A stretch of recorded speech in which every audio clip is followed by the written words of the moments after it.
Good day, everyone. By the way, I'm Giselle Pareño Anislag.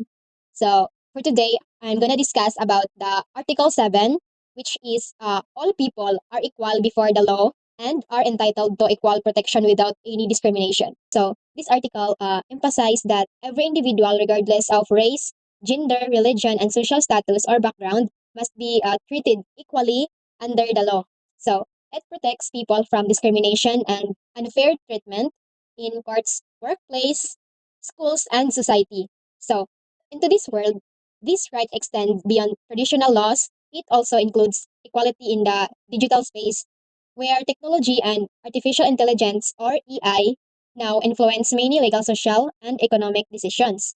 So, next, uh, the best sample situation of this is EI and facial recognition bias. So, a modern day violation of Article 7 can be seen in the uh, biases found in facial recognition technology used by governments and police forces around the world. So, I'm going to show you the video, which is the sample situation of it. So when we get to the interview room, the first thing they had me do was read my rights to myself and then sign off that I read and understand my rights. A detective turns over a picture of a guy inside Shinola and he's like, "So that's not you?" I look. I said, "No, that's not me."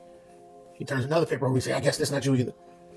I picked that paper up and hold it next to my face. And I said, "This is not me." I'm like, "I hope y'all don't think all black people look alike." And then he says, "The computer says it's you."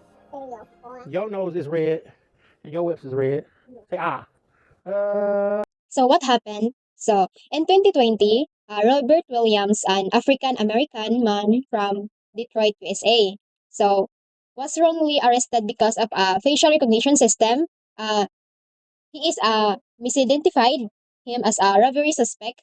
The AI software used by the police failed to recognize a difference between individuals with darker skin tones. So these mistakes lead to Williams being detained and humiliated in front of his family for a crime he didn't commit.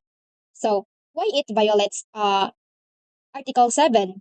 So so in this situation, the technology treated individuals uniquely, showing racial bias in its designs and data. So the justice system relied on flawed EI algorithms, which resulted in discrimination and unfair treatment because of his skin color. So instead of ensuring equal protection, the use of this technology reinforced inequality and injustice. So what is the connection of this Article 7 to science and technology? So, modern science and technology have a great potential to improve justice and safety, but when not developed ethically, they can violate human rights. So, AI systems are trained using massive data sets. If these data sets are not diverse, they reflect the racial and gender biases of society. So, next is in facial recognition. Technology light skin faces are often recognized more accurately than darker ones, so leading to unfair outcomes. So, this reveals that technology is not neutral. It reflects the ethics, values, and choices of its creators. So, uh, so to uphold Article 7, a scientist and engineer might design AI systems that are fair, transparent, and exclusive, ensuring equality in both digital and legal system. So the reflection on society ethics and technology. So Article 7 teach us that equality must evolve with technology. So in the digital age, fairness is not only about equal rights in court, but also about how algorithms, data, and digital tools treat people. So, so this case reminds that society, the innovation without ethics can lead to discrimination.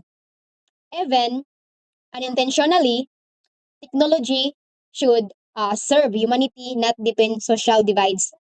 Upholding Article 7 today means demanding fairness in both legal system and artificial intelligence. So ensuring that technology protects human dignity and not prejudice. So overall, the summary of my topic. So Article 7 guarantees equality before the law, but the rise of artificial intelligence has created new forms of inequality. So the wrongful arrest of Robert Williams shows that even technology can discriminate when not built responsibly. So, as science and technology shape the future, ensuring equality means combining innovation with aesthetics and human rights. so that justice and fairness remain at the heart of progress. So that's all. Thank you for listening.